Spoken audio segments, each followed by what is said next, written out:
अस्सलाम वालेकुम, welcome to Shahid sir education point. कैसे आप सब? बढ़िया। देखो बेटा, मैं क्लास तो रोज दे रहा हूं, लेकिन आपका रेस्पॉन्स जो है ना बहुत ही कम आ रहा है। I don't understand why. क्या आपको मेरे लेक्चर्स पसंद नहीं है? एनीवेज, तो हमें तो अपना सिलेबस जो है कंप्लीट करके देना है, लेकिन बहुत सारे ऐसे कम बच्चे हैं यार जो देखते हैं लेकिन कमेंट नहीं करते, और बहुत सारे ऐसे बच्चे हैं जो देखते हैं बट उन्होंने सब्सक्राइब भी नहीं किया।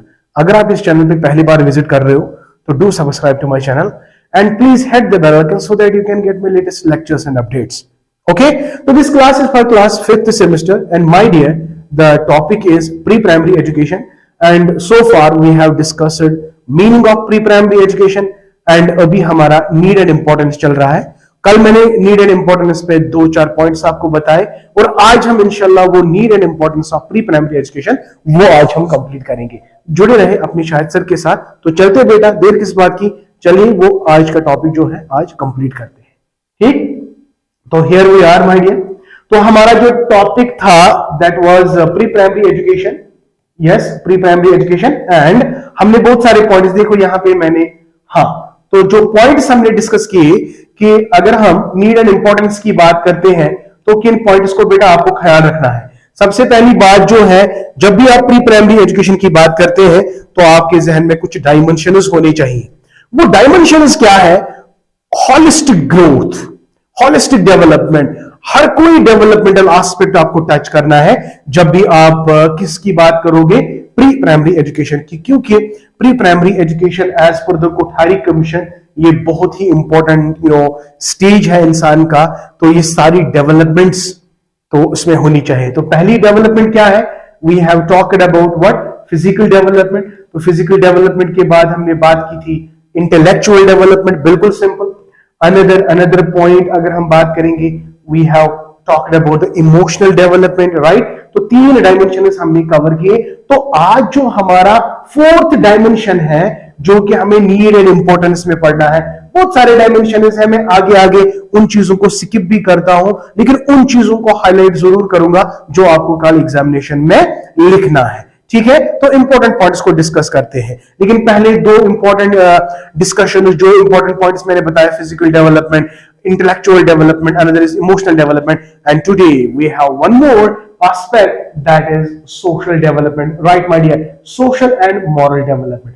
देखिए, social development and moral concept जो है वो भी हम इनकलकेट कर सकते हैं प्री प्राइमरी स्टेज में। प्री प्राइमरी स्टेज का मतलब क्या है? Age is 0 to 6 years, right. अब देखिए, pre primary schools has tremendous social value.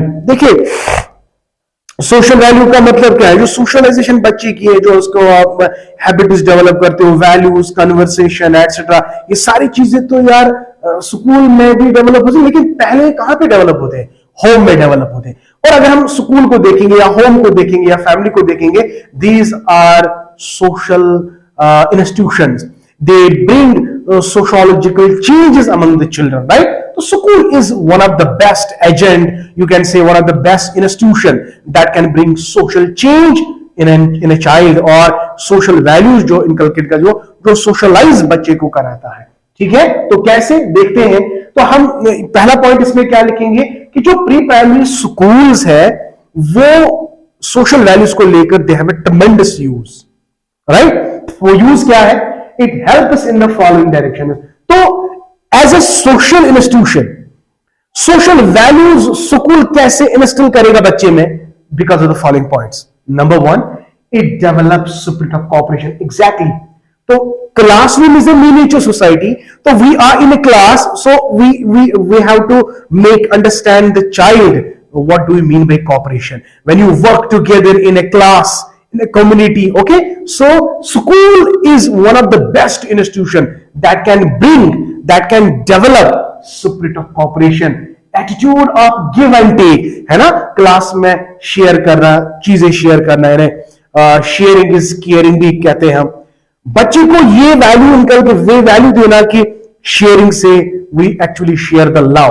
तो cooperation, attitude development, sharing, taking extra, so these are basically the social values. और ये सोशल वैल्यूज ना खाली हम घर में सिखाते हैं, हम ये चीज स्कूल में भी बच्चे को सिखाते हैं। नंबर सेकंड पॉइंट पे आते हैं, it develops quality of obedience. Exactly obedience, Elder को कैसे हम ओबीडियंस दिखाएंगे, यानी अगर आपके सामने कोई अथॉरिटेटिव फिगर है, like teacher, like father, like any other Elder, तो इसको हम ओबीडियंस कैसे दिखाएं। ये ओबीडियंस जो है ना, बच्चा जन्म से ये लेकर नहीं आ रहा है यार, इसको पता नहीं है कि बड़ा कौन है छोटा कौन है, इसको सिखाया जाता है। कहां सिखाया जाता है? सोशल इंस्टीट्यूशंस में, फैमिली में, स्कूल में। तो स्कूल में अगर हम सोशल डेवलपमेंट की बात करेंगे, द वे यू कम्युनिकेट, आप किस तरह से बात करोगे, आप किस तरह से चीजों को डिस्कस करोगे, आप कैसे कॉपरेशन दिखाओगे, आपके गुड हैबिट्स, तो ये सारी चीजें बेटा क्या है? सोशल वैल्यूज है। इससे आपकी सोशल डेवलपमेंट हो जाती है। आप सोचो, अगर ये सारी चीजें बचपन में ही एक बच्चे को दी जाएगी, आप इमेजिन करो बड़ा हो कि वो क्या बनेगा। बहुत सारे ऐसे हमारी ब्रोकन फैमिलीज हैं जहां पे आप देखते हो आए दिन वो लड़ते झगड़ते रहते हैं, तो इसका बैड इंपैक्ट पड़ता है किस पे? बच्चे पे। तो बच्चा भी एग्रेसिव कल होके बनेगा ना, जाहिर सी बात है बच्चा भी कल एग्रेसिव बनेगा, क्योंकि जिस एनवायरमेंट में वो रहता है वो एग्रेसिव एनवायरमेंट है, वो ब्रोकन एनवायरमेंट है। And because of this broken environment इसके अंदर जो सोशलाइजेशन आती है वो भी कैसे आएगी यार? जाहिर सी बात है ना। तो स्कूल हम क्यों देते हैं? अगर नो डाउट अगर फैमिली ब्रोकन है, लेकिन अगर आप उसे अच्छे स्कूल में दाखिला देते हो तो बहुत कुछ हो सकता है। जो घर का माहौल है और स्कूल का माहौल है, अगर वो दोनों सेम है तो फिर तो बच्चे की प्रॉब्लम ही प्रॉब्लम है। लेकिन अगर स्कूल का एनवायरमेंट बहुत अच्छा है, लेकिन ऑन द अदर हैंड यहां पे आपको किस चीज का प्रॉब्लम आ रहा है, लाइक फैमिली का प्रॉब्लम आ रहा है, लेकिन स्कूल अच्छा है, तो बहुत सारी प्रॉब्लम्स को, सोशलाइजिंग प्रॉब्लम्स को आप डेवलप कर सकते हो बच्चे के अंदर। ठीक है, तो school is very best. School ये सारी चीजें बच्चे को पहले से ही डेवलप करनी होती है। And number next, it develop self confidence. Exactly. तो अगर हम बच्चे को बहुत सारी एक्टिविटीज में इंडल्ज करेंगे तो उसके अंदर ऑटोमेटिकली सेल्फ कॉन्फिडेंस आएगा। ठीक, तो स्कूल में आप आए दिन देखते हैं कि डिबेट्स होते हैं, सेमिनार्स होते हैं वगैरह, तो इससे हम सोशलाइज बना सकते हैं। तो पब्लिक स्पीकिंग स्किल्स उसमें डेवलप हो सकते हैं, वो शाय नहीं होगा। ठीक है, तो जब ये इंटरेक्शन करेगा तो डेफिनेटली इसके अंदर एक सेल्फ कॉन्फिडेंस आ ही जाता है। ठीक है, and it develops fellow feelings, ये भी इसी के साथ आएगा। फेलो फीलिंग्स टुवर्ड, जब आपको अपनी फीलिंग्स आएगी तो जाहिर सी बात है आप दूसरे इंसान की भी फीलिंग्स अंडरस्टैंड करोगे। And it develops quality of honesty, truthfulness, industriousness, and lays the foundation of strong character. ये मत सोचना कि बच्चा छोटा है, इसमें हम ऑनेस्टी का कॉन्सेप्ट कैसे देंगे। ये मत सोचना कि हम बच्चे को ट्रूथफुलनेस कैसे बनाएंगे। बना सकते हैं, बेस बनाओ, बिकॉज ये 0 to 6 ईयर जो है ये फंडामेंटल है, ये ग्रोइंग पीरियड है। बच्चे को सब कुछ समझ आता है कि गलत क्या है, सही क्या है। अगर हम उसको अच्छे पहले से ही बताएंगे ये सारी चीजें, तो ये ओबीडियंट भी बन सकता है, ये ऑनेस्ट भी बन सकता है, डिसऑनेस्ट। जेपी वैटसन कहता है ना, give me dozens of children 0 to 6 की बात कर रहा है। I will make them doctors, I will make them engineers, even I will make them beggars, thieves and detectives. Thief क्यों बनाएगा? डेकेटिव क्यों बनाएगा? बेगर क्यों बनाएगा? Because it depends upon the agent, it depends upon the environment, it depends upon the parent, it depends upon the teacher.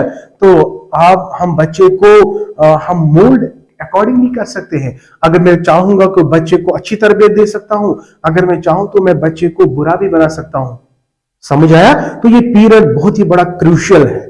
Crucial, very important. You can't imagine how important this period is. But as a parent, as a teacher, we are ignoring such type of children, my dear. So we don't have to ignore. No, इसमें socialization भी आनी चाहिए, इसमें emotional aspects भी develop होने चाहिए, इसमें intellectual aspect भी आना चाहिए और physical भी aspect भी आना चाहिए. I hope beta you are getting my point. It generates elements of pleasure in life and leads to socialisation. Exactly, जब हम इन पॉइंट्स को इनकलकेट बच्चों में करोगे ना, तो जाहिर सी बात है उनके अंदर सोशलाइजेशन आएगी। आई होप बेटा दिस इज क्लियर। तो this is what we called as socialisation, right. अब देखिए अनदर कंसेप्ट, अगर आप यहां देखो, अगर ये वाला पॉइंट आप नहीं भी लिख सकते हो तो चलेगा, बट यहां पे ये थोड़ा बहुत है aesthetic development. Aesthetic development means beauty, concept of beauty. Pre-primary schools are helpful in developing aesthetic responsibilities in children. Play way method अगर हम इन्वॉल्वमेंट करेंगे ना बच्चे के साथ, तो इसको बहुत खुशी महसूस होती है, एक प्लेजर महसूस होता है, इसके अंदर एक कॉन्सेप्ट ऑफ गुडनेस फील होता है. Aesthetics, are you getting my point? तो हम बच्चे को एस्थेटिक डेवलपमेंट कर सकते हैं, ठीक है. तो एप्रिसिएशन ऑफ ब्यूटी, तो this is the concept. Helpful for working mothers. अगर आप प्री प्राइमरी एजुकेशन पढ़ते हो तो जो वर्किंग मदर्स है, जो एम्प्लॉयड नहीं है, उनके लिए बड़ा बेनिफिशियल है. अगर वो प्री प्राइमरी एजुकेशन का कॉन्सेप्ट देखेंगे, इनके नीड एंड इंपॉर्टेंस देखेंगे, तो ये हेल्पफुल फॉर वर्किंग मदर्स है. इसमें आपको ज्यादा नहीं लिखना है. The industrial and technological development had increased the number of working mothers. The working mothers in factories, schools, office, health develop. Working mother का मतलब यहाँ पे है जो एम्प्लॉयमेंट है ना. एक तो हो गया housewife, another is working woman.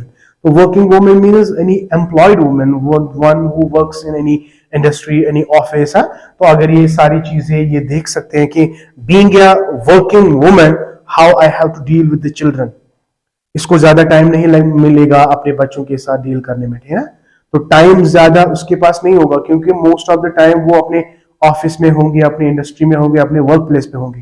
तो कम टाइम उसको लगेगा. बट उस कम टाइम में आप अपने बच्चे को कैसे सुधार सकते हो, उस कम समय में आप बच्चे के साथ कैसे डील करोगे. अगर आप 10 घंटे दोगे ना अपने बच्चे को, मैं वर्किंग मदर की बात कर रहा हूं, लेकिन आपको 10 घंटे नहीं मिल रहे हैं, आपको खाली 1 घंटा मिल रहा है. अगर वो 1 घंटा आप ऐसा स्पेंड करोगे बच्चे के साथ, बच्चे को लगेगा ही नहीं. बच्चे को ऐसा लगेगा कि भाई मैं सारा दिन अपनी माँ के साथ था. तो ऐसा फील करना है, ना कि for example mother is working, तो वो ऑफिस से आ गई, तो जो ऑफिस का गुस्सा है अब उसने उतारा किन पे, बच्चों पे. तो प्रॉब्लम ही प्रॉब्लम होगी ना. तो बच्चे के अंदर आप क्या डेवलपमेंट एक्सपेक्ट करोगे, आप क्या डेवलप करोगे कि इसमें मैनर्स नहीं है, इसमें वो नहीं है, इसमें ये नहीं, क्योंकि एग्रेसिवनेस कॉन्सेप्ट जो है आपने डाला, आपकी वजह से है. तो बीइंग ए वर्किंग लेडी, तो you must go through the pages of pre primary education. जब आप एम्स पढ़ोगे तो नो डाउट आप वर्क भी करो, लेकिन वर्क एक जो भी टाइम आपको मिल रहा है आप ऑनेस्टली वो स्पेंड करो. किसके पास, किसके साथ, बच्चे के साथ. And you will bring a change. Exactly, you will bring a change my dear. तो दैट इज व्हाई इसमें सब कुछ यही लिखा है. तो we will not go through it. तो it is quite understandable, right? Okay my dear. And another you can see, yes, अगर हम दूसरा चीज देखेंगे, अनसूटेबल होम कंडीशंस. ये तो ऑलरेडी मैंने कहा कि अगर ग्लोबल फैमिली जहां पे होगी तो वो कैसे डील करेगी. तो अगर आप प्री प्राइमरी एजुकेशन का कॉन्सेप्ट अच्छे से समझोगे तो you can deal with the unsuitable home conditions. Most of the pre school children live in adverse and unsuitable home conditions, that is in slums, dark and diggy houses. They are little feed and little cared for. The poor child does not know even a few general rules of health and personal hygiene. अब देखिए, जो unsuitable home conditions का मतलब है वो जगह जहां पे हेल्थ इश्यूज ही इश्यूज है, यानी अनहाइजीनिक कंडीशंस है. ओके, तो उन चीजों को हाईलाइट करना ये भी प्री प्राइमरी एजुकेशन का मकसद है. प्री प्राइमरी एजुकेशन खाली हमें एजुकेशन नहीं दे सिखाती है, ये हमें हेल्थ एस्पेक्ट्स को भी हाईलाइट करती है. ठीक है, because already told in the first point, health education, sorry physical development, उसके लिए हेल्थ का होना बहुत जरूरी है. ये भी आप लिख सकते हो. और अनहैप्पी होम्स के लिए भी आप, in order to make the unhappy homes to happy homes, there is a great need of pre primary education. सही है ना. जिस घर में बच्चे नहीं होंगे ना, उस घर में खुशी नहीं होती है, ये याद रखो. तो love and security are the most important vitamins for the child. जिस तरह विटामिन एक बॉडी को बिल्ड करता है ना, इसी तरह बच्चे के लिए विटामिन क्या है, ये लव एंड सिक्योरिटी है. अगर आप बच्चे को लव करोगे और केयर करोगे तो इसका मतलब है इसकी सिक्योरिटी है. तो इसके लिए ग्रेट चीजें, ग्रेट माने रखती है. उन बच्चों की बात करो जो अनहैप्पी फैमिली है, ना फादर टाइम देता है ना मदर टाइम देती है, तो वो अनसिक्योर होते हैं, विदाउट लव रहते हैं. तो उनमें हम क्या एक्सपेक्ट डेवलप कर सकते हैं. One is the child feels that he is not loved. जब बच्चे को पता चलेगा कि I am not being loved by my parents, right, or once a sense of insecurity prevails over him, then the mental troubles are going to dominate his life. Exactly, my dear. There is a concept that's called SAD disorder, separation anxiety disorder. Say for example, this is the father, this is the mother, and this is the kid. ये भी अपने काम के लिए जाता है, ये भी अपने काम के लिए जाता है, बेचारा अलग रहता है. तो ये इनसिक्योर फील करेगा. क्यों? बिकॉज इसको ना पापा लव करता है ना मदर लव करती है. बीच में कौन फंस जाता है? बच्चा. तो बच्चे को जब ये लगेगा कि भाई I am not secure, my mother don't love me, my father don't love me, इसमें एक एंजाइटी का शिकार ट्रबल हो जाता है. That is separation anxiety disorder. उसको लगता है कि भाई I am now separate, my mother is not with me, my father is not with me, so I am all alone. तो इसमें इसके अंदर डोमिनेंस होती है किनकी? Troubles. Okay. Pre education has a very important role to play into satisfaction of these needs of children. इन needs को cater करना, लव प्रोवाइड करना, केयर करना, इन नीड्स को कैटर करना. There is a need of what? Pre primary education. I hope बेटा आपको ये समझ आ रहा है. ठीक है, कमेंट सेक्शन में जरूर बताइएगा. It's very important. And another 9 point number 9 पे अगर आप आते हैं तो यहां पे देखिए एडजस्टमेंट इन प्राइमरी स्कूल. हाँ, प्री प्राइमरी स्कूल के बाद बच्चे को प्राइमरी स्कूल जाना होता है, लेकिन before he enter into the primary school, इसको पहले से ही वो एडजस्टमेंट क्वालिटीज होनी चाहिए. वो कब डेवलप हो जाएंगी? जब हम इसके साथ प्री प्राइमरी एजुकेशन के साथ अच्छी तरह से डील करेंगे. तो एक ये प्री प्राइमरी एजुकेशन एक प्रिपरेटरी स्टेज है बच्चे के लिए, ताकि वो एडजस्ट हो जाए, हाई एडजस्ट हो जाए. किसमें? प्री प्राइमरी एजुकेशन में. सिंपल है. तो यहाँ पे it is found that children who receive nursery education and better achievements show better achievements in the primary school. Right. तो अगर आप बच्चे को पहले ही फर्स्ट क्लास में रखोगे तो बहुत सारी प्रॉब्लम्स होती है. इसलिए छोटे बच्चे को क्या करते हैं? प्री प्राइमरी एजुकेशन को प्ले एक्टिविटीज में इंडल्ज कराते हैं, बाकी ऐसी चीजें. तो जब वो बड़ा होता है तो ऑटोमेटिकली वो प्री प्राइमरी एजुकेशन में अच्छा अचीव कर लेता है. तो this is the what it means to say. तो pre primary school prepares the children for entrance to the primary education. तो there is a need, my dear. हाँ, हमें बच्चे को प्री प्राइमरी एजुकेशन देनी चाहिए. क्यों? ताकि हम इसको तैयार कर सके. किसके लिए? प्राइमरी एजुकेशन के लिए. ओके. एंड फाउंडेशन स्टेज तो ऑलरेडी पता है. ये सारी चीजें जो भी हमने डिस्कस की, तो इससे एक प्लिथ बन जाता है, एक स्ट्रक्चर बन जाता है, एक इमारत खड़ी हो कर सकते हैं हम इसकी, बिकॉज हमने फाउंडेशन बेस को डेवलप किया. The first 5 or 6 years of life lays the foundation on which the superstructure of personality is based. जो आपकी सुपरस्ट्रक्चर पर्सनैलिटी डेवलप होगी, लेकिन उसको डेवलप करने से पहले आपको बेस होनी चाहिए. अगर आप एक मकान बनाते हो, कोई स्ट्रक्चर बनाते हो, लेकिन उसकी बेस आप ठीक नहीं बनाते हो, अगर जबरदस्त भी वो बिल्डिंग बनेगी लेकिन बेस अच्छी नहीं है, तो कुछ भी हो सकता है, because base is not very strong. Okay. तो जो प्री प्राइमरी एजुकेशन है 0 to 6 year, ये बहुत ही ज्यादा स्ट्रॉन्ग फाउंडेशन बनाती है, ताकि उसके अंदर हम super structure of personality develop कर सकते हैं. तो this is my dear all about what. तो यहां पे कंक्लूजन लाइन हम इंपॉर्टेंट लिखते हैं, तो प्लीज डोंट फॉरगेट. अगर आप ये एग्जाम में आता भी है तो इस वाली लाइन को कभी ना छोड़े. To conclude, we can say that preschool education is essential for helping the preschool child in making physical, motor, nutritional, intellectual, aesthetic, emotional and social development. It is psychological, sociological and educational necessity. तो ये conclusion में हमें क्या समझा? हमने intellectual development भी पढ़ा, physical development भी पढ़ा, मोटर डेवलपमेंट भी पढ़ा, मॉरल डेवलपमेंट, एस्थेटिक डेवलपमेंट, ये सारी चीजें. That's why it is the need of the hour. तो this was all about need and importance of pre primary education. मुझे उम्मीद है बेटा आप लोगों ने इस लेक्चर को बहुत ही एंजॉय किया होगा. इफ रियली वो तो आप नहीं करते हो, मैं कहूंगा कमेंट करो, लेकिन आप करते नहीं हो बिकॉज आपके पास टाइम नहीं है. आप जल्दी लेक्चर देते हो, मेरा लेक्चर सुनते हो, फिर आप दूसरे काम में लाइक फेसबुक पे लगे रहते हो, व्हाट्सएप के लिए आपको टाइम है. लोगों का स्टेटस बार बार देखना, उन पे कमेंट करना, वो तो आप कर सकते हो, लेकिन शायद सर को एक कमेंट नहीं भेजते हो. यार क्या बात कर रहे हो, बहुत गलत कर रहे हो. Anyways, like my video, share my video and subscribe to my channel and press the bell icon so that you can get my latest lectures. Thank you, may Allah bless you and keep always learning.